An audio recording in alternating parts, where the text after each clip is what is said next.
Miaraba tsonga sondrainao ato anatin'ny fampahalambavao ny fahitalavitra viva amtsiavana no anasako antsika rehetra hiaraka amiketo hatramin'ny farany. Na dia teo aza ny fahavesarany fahoriana nanjo ireo izay namony ainy nandritra ny fipohan'ilay grenady tetsy Mahamasina dia mbola niara-ny antsozay sy endrikendrika indray izy ireo ny aliny 20 jona iny nosavain'ny mpitandro filaminana mantsy ny tranondreo Lola izay lavo nandritra ny fipohana iny ary mbola sorapotaka ihany koa izy ireo fa mety nanao viheverina ainy avy teo. Androany tamin'ny 10 maraina no niainga ny azo ambady fotsiny razan'ilay tovolahy iray lavy tetsy Mahamasina nandritra ny fiboahan'ny grenady. Indrisa nefa na eo aza ny fahoriana mavesatra dia mbola nosavaina ihany koa ny tranon'izy ireo ny aliny 20 jona lasa teo. Savana daholo ny famizina ny akanjo ny islamba indritrarehetra zany. Ireo lazareo ray maratra. Mipiralaza zareo ray maratra dia ray le maty. Dia sady nanatra an'izy zareo ny sava tato an-trano be aminay le izy dia tsy malika be aminay nalefa mihitsy izay hoe ndana mivoaka daholo fa zareo no resaka tao mipetraka. Antony fisavana raha nambarandreo avany maty dia noho ilay tovolahy voalaza fa mety nanao ny viverina eny ary nanapoaka ny bomba ka nafaty ireo manodidina azy. Lazainy fa le zandrilana indreny lazainy fa hoe nitondra bomba izy ny afantarana zazakely 20 taona ve aza ny afantarana izany. Zaza tsy misotro toaka, tsy mifoka moly, tsy manino. Zaza mianatra dia tsy nahita na inona na inona nefa ireo mpitandro ny filaminana nantanteraka ny fisavana ary mbola nisy ihany koa ny fakanambavany an'ilay rahalahy maty. Alahelo noho izany no tazana teny amin'ny endrik'ireo fianakaviana androany ary nilaza fa voataiza ara-pinoana tsara izy ireo ka tsy ahavita izany eloka famonon'olona izany. Fahafantaranay io dia bomba nilentika tao ambany tany io dia nitenana po. Zay fahafantaranay anazy. Zanakay lasa maty fahatany ihany fotsiny. Sady tsy tokony tsy asiana fety intsony ny 26 izay izay no tena niafatrako izany. Aleo mena mahantra ny vola olanina any. Toy izay maty ireny misy betsaka ne maty herinay hatramin'ny zazakely 5 volana maty. Dia lasa ohatran'ny mody mamangy fotsiny mena 50,000 zany ho herinay. Raha nefa fantatra dia nitombo iray indray ny namony ainy noho ny fipohan'ny grenady iny. Nampanontany tena ihany koa raha mbola iroso amin'ny isava ny tranon'ilay zazakely ihany koa ny mpitandron'ny filaminana. Hatreto anefa mbola tsy nahitam-boka ny fanadihadiana na dia efa nilaza ary ireo tompony ndraiky mpanjakana fa ho hafanganana izany. Dia mbola toy ny zava-mitranga tamin'ny fetim-pirenena iny hatrany dia mbola maro ny ankizy tsy hita popoka hatramin'izao. Mitaraindreo iray aman-dreny fa avezivezindreo hopitaly sy ny polisy ary manahy ihany koa izy ireo tsy ahitana ny zanany intsony. Isan'izany razana malala tolotra izay vao 10 taona monjy fanadihadiana. Tamin'ny alahady izy nandeha hijery podium dia senjan'iny zavatra mipoaka tao Mahamasina iny dia hatramin'izao izy mbola tsy hita.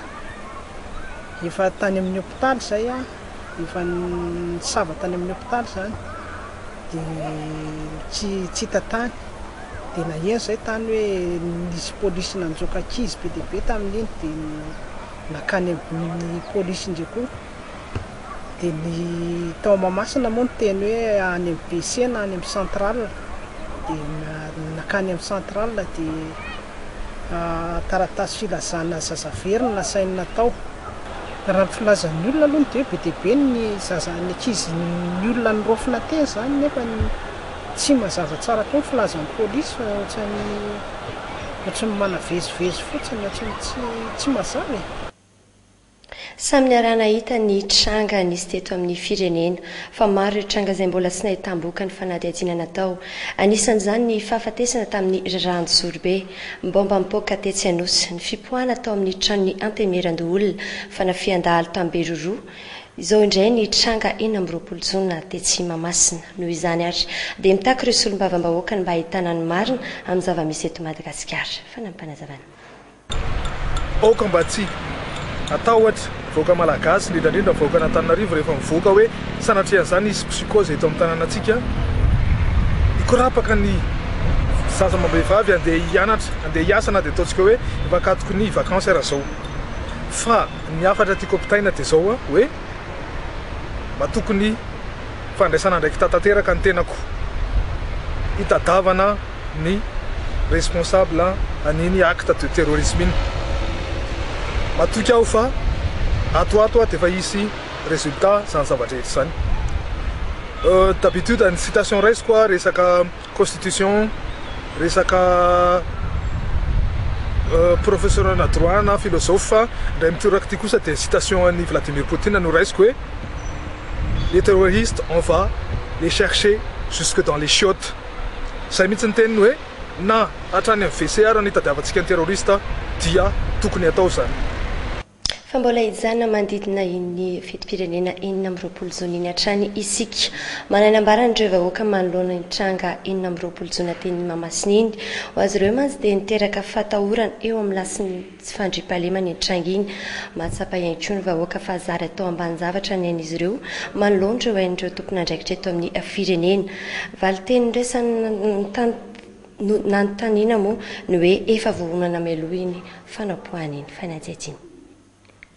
Raha nefa nitanterana teto amin'ny fampalalamba-bao dia taorian'ny alan'ny filoham-pirenena teo amin'ny kianjan'ny Mahamasina no nisy ny fipoahana. No hoe zana nanontaniana ny olona moa hoe inona nandraisan'izy ireo izany.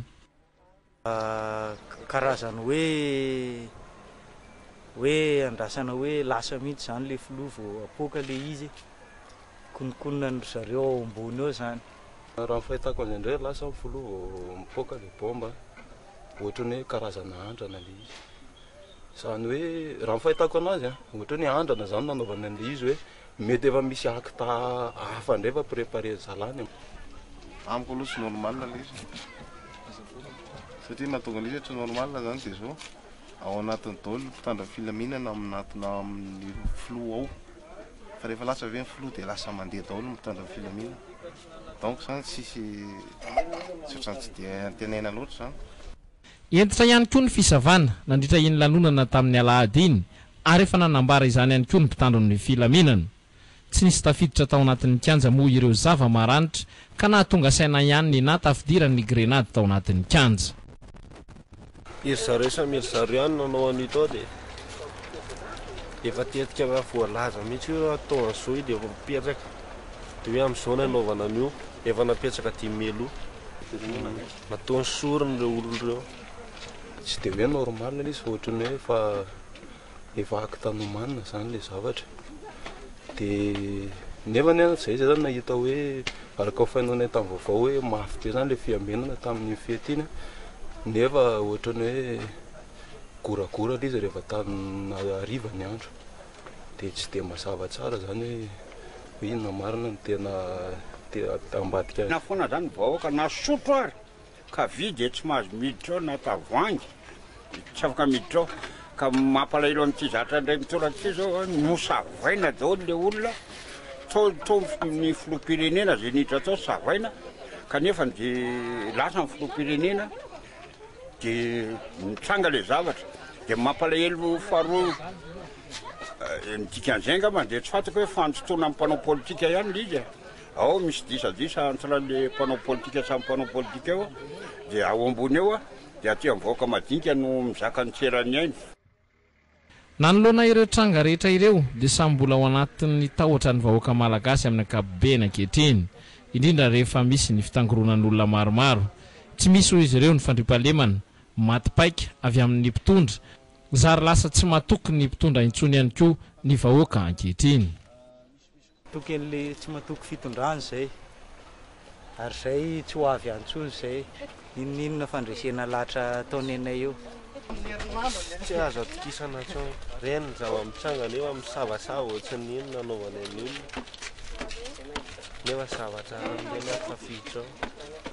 Saratra be le fampitokisana aloha amin'izay fanjarana fotsiny miteniny ankonanao sy mitokantrano aiza mandeha.